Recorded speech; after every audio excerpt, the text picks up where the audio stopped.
Alright, we're on Standard 25, Substandard F.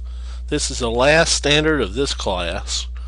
Analyze the response of President George W. Bush to the attacks of September 11th, 2001 on the United States, the war against terrorism, and the subsequent American intervention in Afghanistan and Iraq.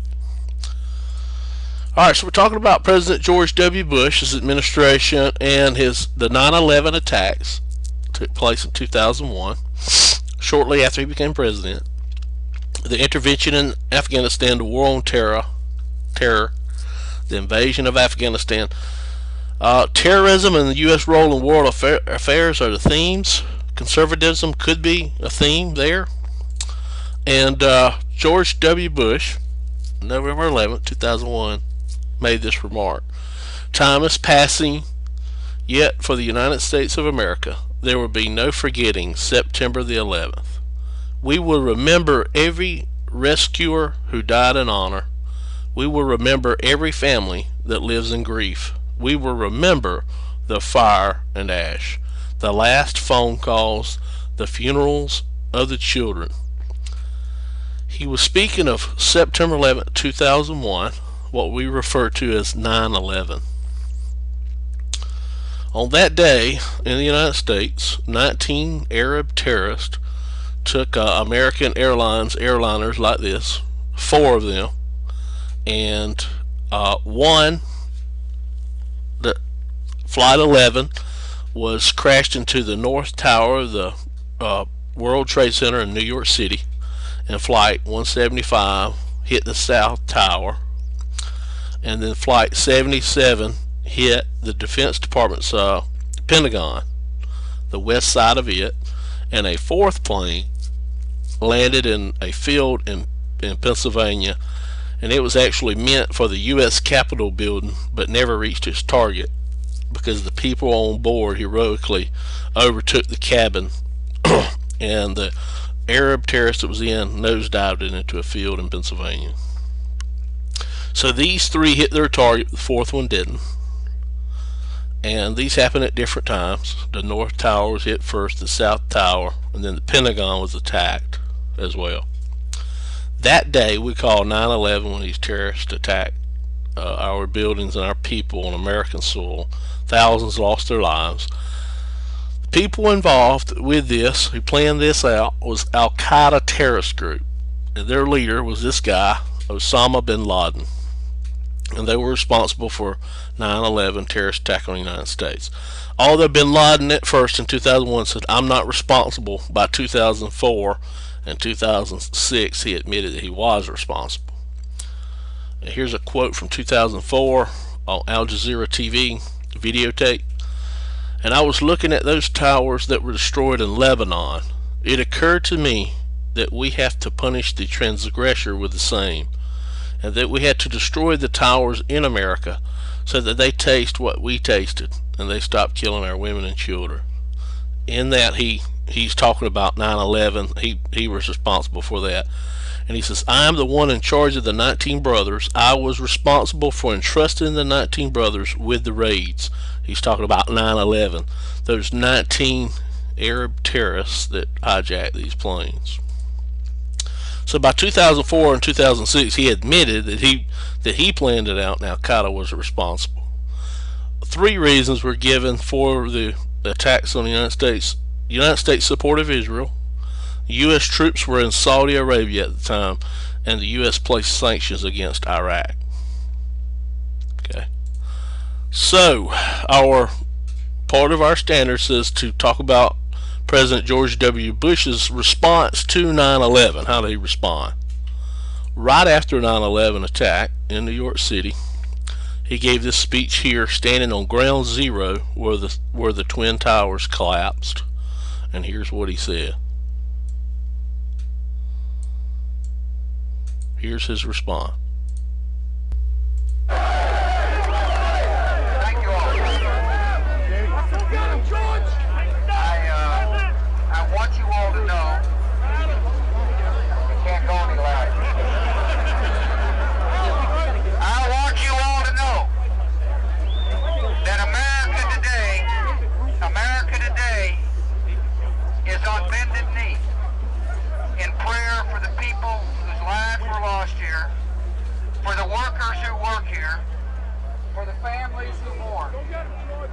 nation stands with the good people of New York City and New Jersey and Connecticut as we mourn the loss of thousands of our citizens. I can hear you.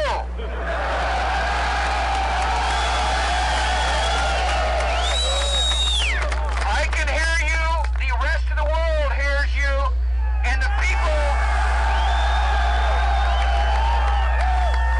people who knocked these buildings down will hear all of us soon.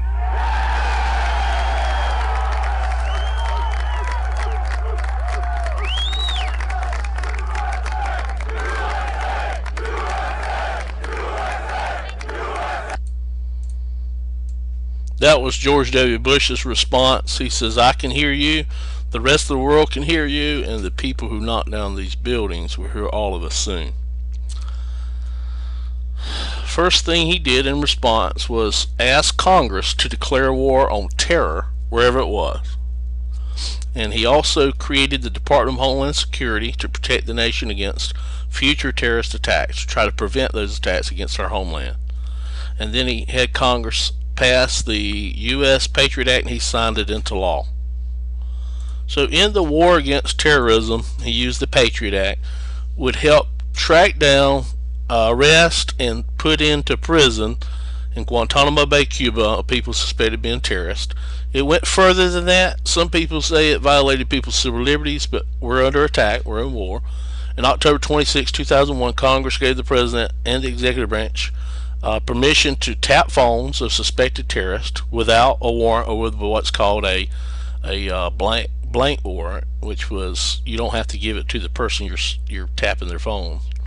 Search warrants of homes or businesses of people suspected of terrorism, plotting terrorism against the United States, and the freezing of financial transactions and accounts that are suspected in funding terrorist attacks in the United States.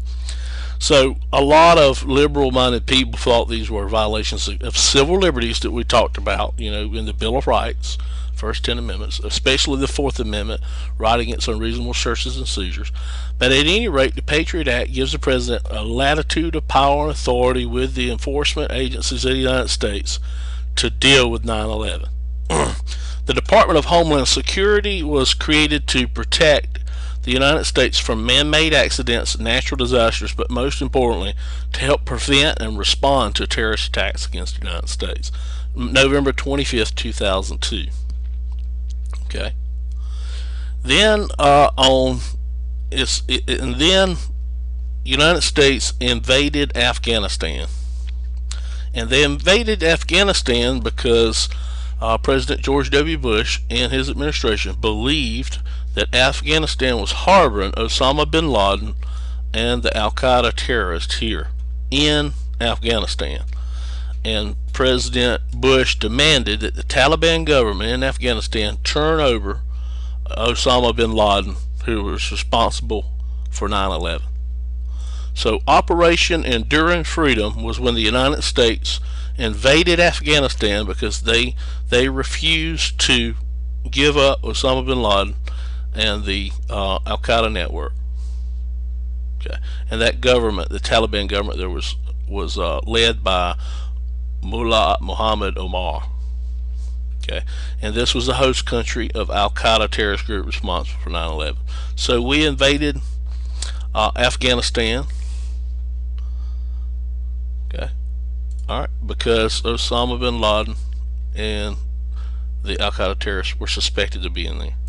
All right, then in 2003, we invaded Iraq because of intelligence that said that there were weapons of mass destruction in Iraq, mostly biological weapons of mass destruction in Iraq. And these reports said that Iraq was stockpiling these to use them against the United States. And this intelligence, later on, we found out no weapons of mass destruction were found there. We know that now, but at the time, it was suspected they were there. A lot of people criticized the Bush administration for going into Iraq, but we invaded Iraq because we believe weapons of mass destruction there. But this leader here, Saddam Hussein of Iraq, was believed to be financially and in other ways supporting Al-Qaeda network and Osama bin Laden. And we call this Operation Iraqi Freedom, and we invaded Iraq on March 19th to May 1st, 2003. And that is it. That's the end of this class. That's the end of this particular standard. Analyze the response of President George W. Bush to the attacks of 9/11, 2001, September 11, 2001. We call 9/11 on the United States, the war against terrorism, the subsequent American intervention of Afghanistan and Iraq. Ask questions in class. Good luck on the quiz test, EOCT.